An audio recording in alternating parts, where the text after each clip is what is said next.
अस्सलामुअलैकुम नाजरीन, आप देख रहे हैं उर्दू पॉइंट और प्रोग्राम चिट चैट कॉर्नर में मैं हूं आपकी होस्ट ज़ौफिशा नकवी। प्रोग्राम में सबसे पहले शामिल करेंगे पाकिस्तानी शोबिज़ सितारे के हवाले से खबरें। मारूफ अदाकार अफजल खान रेमो ने कहा है कि मुझे पहली मरतबा मकबूलियत पीटीवी की ड्रामा सीरीज़ गेस्ट हाउस से मिली थी, जिसके बाद पूरे पाकिस्तान में मकबूल हो गया और फिर फिल्म इंडस्ट्री के लिए भी मेरे रास्ते खुल गए। उन्होंने एक इंटरव्यू के दौरान कहा कि डायरेक्टर अजीज़ जिंदानी की एनिमेटेड फिल्म डंकी किंग ने मुझे एक बार फिर मकबूलियत के अरूज पर पहुंचा दिया है और मेरा कैरेक्टर बच्चों, बड़ों और नौजवानों में बड़ा ही मकबूल हो रहा है। उनका कहना था कि ये मेरी ज़िंदगी का दूसरा मौका है जब मुझे दोबारा से वो शोहरत मिली जिसके लोग ख्वाहिश करते हैं। उन्होंने कहा कि डंकी किंग एक मुनफरिद मौजू पर बनाई गई है जिस पर हर किस्म के तबके की सोच की नुमाइंदगी है और ये फिल्म अपनी नुमाइश से लेकर अब तक सुपरहिट जा रही है, जिसका क्रेडिट पूरे फिल्म मैनेजमेंट को जाता है। सीनियर अदाकार जावेद शेख ने कहा है कि किसी भी शोबे में कामयाबी का राज मेहनत में पोशीदा है और दुनिया में जितने भी अजीम लोग ने अपने अपने शोबों में कामयाबियां हासिल की हैं, उसके पीछे उनकी बेपनाह मेहनत का अमल रहा है। उन्होंने कहा, एक इंटरव्यू के दौरान उनका कहना था कि ज़िंदगी का कोई भी शोबा हो, जब तक उसमें खलूस नीयत से मेहनत ना की जाए तो कामयाबी मुमकिन नहीं होती। उनका कहना था कि पाकिस्तान का क़याम भी कायद आज़म मोहम्मद अली जिन्ना और तहरीक पाकिस्तान के दीगर रहनुमाओं की अनथक मेहनत और जद्दोजहद की बदौलत मुमकिन हुआ था। जावेद शेख ने कहा कि मैं अपने बच्चों और नए आने वाले अदाकारों को भी नसीहत दी है कि वो मेहनत करें तो एक दिन लाजमी इसका फल उनको मिलेगा और उनकी सबसे बड़ी मिसाल मेरी अपनी ज़ात है। अब जरा रुख करते हैं बॉलीवुड का। भारतीय रियासत तमिल टावर्स की एक कंपनी ने सुपरस्टार रजनीकांत की फिल्म 2.0 की रिलीज़ पर छुट्टी का ऐलान कर दिया। भारतीय मीडिया के मुताबिक अदाकार रजनीकांत और अक्षय कुमार की फिल्म 2.0 रिलीज़ हो गई है और सुपरस्टार रजनीकांत को भारत में बेइंतहा पसंद किया जाता है और पुरस्कार स्टार उनकी फिल्म का बेसब्री से इंतजार करते हैं।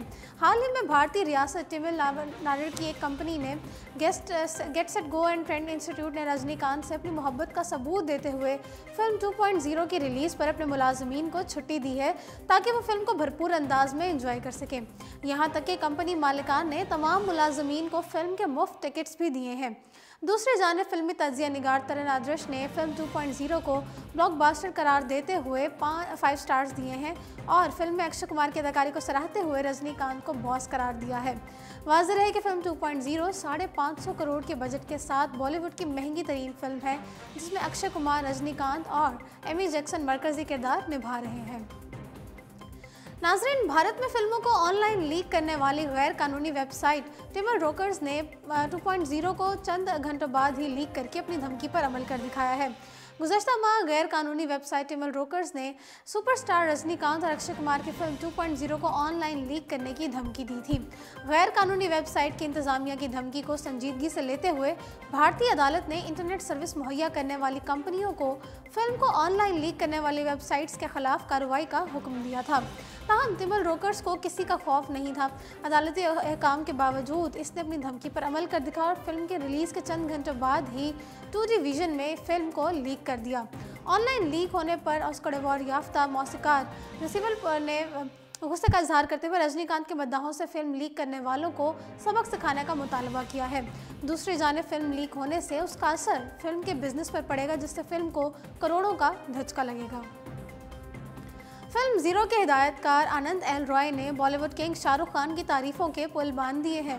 भारतीय मीडिया रिपोर्ट्स के मुताबिक फिल्म ज़ीरो के हिदायतकार आनंद एल रॉय का कहना था कि शाहरुख खान एक कामयाब तरीन अदाकार हैं, जबकि उनकी जो फिल्में नाकाम हुई हैं उनमें कसूर शाहरुख खान का नहीं बल्कि हिदायतकार का था, जिन्होंने फिल्मों को बेहतर अंदाज से पेश नहीं किया। आनंद एल रॉय ने कहा है कि मैं इतना कह सकता हूँ कि फिल्म ज़ीरो बनाते वक्त हमने खूब एंजॉय किया। हिदायतकार ने कहा कि दूसरे अदाकारों के लिए ये फिल्म एक तजुर्बा होगी, लेकिन शाहरुख खान के लिए ये फिल्म एक मौका है। लेकिन उन्होंने कभी भी ये नहीं कहा कि वो मेरे साथ पहली दफ़ा काम कर रहे हैं तो फिल्म को एहतियात से काम करेंगे। उनका जो मुकाम है और जिस तरह उनकी अदाकारी है उनको एहतियात की ज़रूरत नहीं है। नाज़रीन, वाज़ेह रहे कि आनंद एल रॉय की हिदायतकारी में बनने वाली किंग खान की फिल्म ज़ीरो में कतरीना कैफ और अनुष्का शर्मा भी मरकज़ी किरदार अदा करती नजर आएंगी, जबकि फिल्म 21 दिसंबर 2018 में सिनेमाघरों की जीनत बनेगी। पैडमैन, सेक्रेड गेम्स और अंधाधुन जैसी फिल्मों से शोहरत हासिल करने वाली अदाकारा राधिका आप्टे बज़ाहिर अरूज की जानिब गामज़न नजर आ रही हैं। मगर अब भी उन्हें जदोजहद का सामना है। अपने एक इंटरव्यू में अदाकारा ने बताया है कि बॉलीवुड में आगे बढ़ने की जदोजहद कैसे होती है। उन्होंने तस्लीम किया कि अब जिस तरह के किरदारों की पेशकश मुझे की जा रही है, 4 साल कबल मैं कभी मुस्तरद ना करती, मगर नाम बनाने के बाद किरदारों को छोड़ना किसी तब्दीली से कम नहीं है। उनका कहना था कि यहाँ कुछ दुरुस्त या गलत नहीं, मगर जो कुछ आप करते हैं उसका एक नतीजा होता है और आपको उसका सामना करने के लिए तैयार रहना होता है। राधिका ने इंकशाफ किया है कि वो बचपन से ही अदाकारी के शोबे में जाना चाहती थी और आगाज़ में उन्हें थिएटर में जदोजहद का सामना हुआ और तालिब इल्मी के कर्जे चुकाने के लिए फिल्में की और फिर उन्हें एक ब्रेक मिला। वो हमेशा से जानती थी कि मेन स्ट्रीम सिनेमा में काम का अक्सर सलाहियत से कुछ ज़्यादा लेना देना नहीं होता और आप बहुत खुशकिस्मत होते हैं जब आप ऐसे नजर आए जैसे प्रोड्यूसर तलाश कर रहे होते हैं।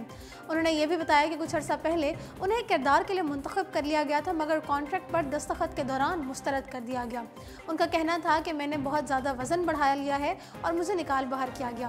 उनका कहना था कि मैंने उन्हें कहा कि मेरे पास शूटिंग के लिए 2 माह हैं जिसके दौरान मैं वज़न कम कर लूँगी, मगर वो इंतज़ार नहीं करना चाहते थे और अब भी राधिका को ऑडिशन के अमल से गुजरना पड़ता है और गैर मुल्की प्रोजेक्ट्स के लिए मुस्तरद करने के अमल से भी गुजरना पड़ता है। नाज़रीन, भारतीय अदाकार ऋषि कपूर ने पाकिस्तानी हुकूमत से पेशावर में मौजूद अपना आबाई घर म्यूज़ियम में बदलने की दरख्वास्त की है। भारतीय मीडिया के मुताबिक अदाकार ऋषि कपूर ने पाकिस्तानी हुकूमत से सुबह खैबर पख्तूनख्वा के शहर पेशावर के किस्सा ख्वानी बाजार में मौजूद अपने आबाई घर को म्यूज़ियम में बदलने की दरख्वास्त की है। भारतीय मीडिया का कहना था कि करतारपुर राहदारी के सिलसिले में आए भारतीय सहाफ़ियों से पाकिस्तानी वज़ीर ख़ारजा ने कहा है कि ऋषि कपूर की दरख्वास्त पर गौर किया जाएगा। दूसरी जानिब खैबर पख्तूनख्वा हुकूमत ने अदाकार ऋषि कपूर की दरख्वास्त पर फ़िलहाल कोई फ़ैसला नहीं किया। वाज़ेह है कि पेशावर के किस्सा ख्वानी बाजार में ऋषि कपूर के परदादा के घर को तामीर किया था जिसको कपूर हवेली के नाम से भी जाना जाता है। बाज़ कपूर फैमिली तकसीम के बाद भारत मुंतकिल हो गई और अब उनका आबाई घर पाकिस्तान में मौजूद है। याद रहे कि अदाकार ऋषि कपूर कई बार पाकिस्तान देखने की ख्वाहिश का इजहार कर चुके हैं और अपने एक ट्वीट में उन्होंने कहा था कि 65 बर्स का हो चुका हूँ और मरने से पहले एक मरतबा पाकिस्तान देखना चाहता हूँ। अब ज़रा रुख करते हैं बैनुल अक़वामी खबरों का। मारूफ अमरीकी गुलकारा लेडी गागा ने इंकशाफ किया है कि जब उन्होंने अपने कैरियर का आगाज़ किया तो उन्हें मुसलसल जिनसे हरासा किया जाता था। 32 साल गुलकारा अदाकारा ने हॉलीवुड रिपोर्टर से बात करते हुए बताया कि वो 19 साल की उम्र में उन्हें रेप का निशाना बनाया गया, मगर साथ ही ये भी तस्लीम किया कि काश उन्होंने इस बारे में पहले अवामी सतह पर बात की होती। उनका कहना था कि नापसंदीदा पेशरफ्त को असूल समझा जाता था और कोई भी उन्हें तहफ़्फ़ुज़ फराहम करने के लिए तैयार नहीं था। उनका कहना था कि जब मैंने मौसीकी के करियर का आगाज़ किया तो मैं 19 साल की थी और इस वक्त उस बिज़नेस में जिनसी हरासा करना इस्तिस्ना नहीं बल्कि असूल था। आप किसी की रिकॉर्डिंग में स्टूडियो में जाते तो वहाँ आपको हरासा किया जाता था। लेडी गागा का कहना था कि ऐसा ही होता था तो मेरी ख्वाहिश थी कि काफ़ी पहले इस पर आवाज़ उठाती और उन्होंने कहा कि मैंने बात की थी और नौजवानी में मेरा रेप किया गया था और मैंने लोगों को बताया भी। उन्होंने कहा कि अगरचा जिनसी हमले के ख़िलाफ़ आवाज़ तो बुलंद की, मगर बॉयज़ क्लब का कल्चर हमला आवरों को इंसाफ के कटहरे में लाने से रोकता था और वह माजी में तस्लीम कर चुकी हैं कि रेप का निशाना बनने के बाद वो डिप्रेशन का शिकार रहीं। नाज़रीन, सन 2000 की Bollywood blockbuster thriller film unbreakable के सिलसिले की तीसरी और आखिरी फिल्म ग्लास आइंदा साल 18 जनवरी को सिनेमा घरों की जीनत बनेगी। एम नाइट श्यामालन की डायरेक्शन में बनने वाली इस फिल्म में एक ऐसे उलझे हुए शख्स पर मुबनी है जिसके 24 मुख्तलिफ रूप होते हैं। जेसन ब्लम और एम नाइट श्यामालन की मुश्तरका प्रोडक्शन करदा सनसनीखेज मनाजिर से भरपूर ये फिल्म 18 जनवरी 2019 को सिनेमा घरों की जीनत बनेगी। तो जी नाज़रीन, इसी के साथ प्रोग्राम चिट चैट कॉर्नर पहुंचता है अपने इख्तिताम को। मुझे दीजिए इजाज़त और देखते रहिए उर्दू पॉइंट।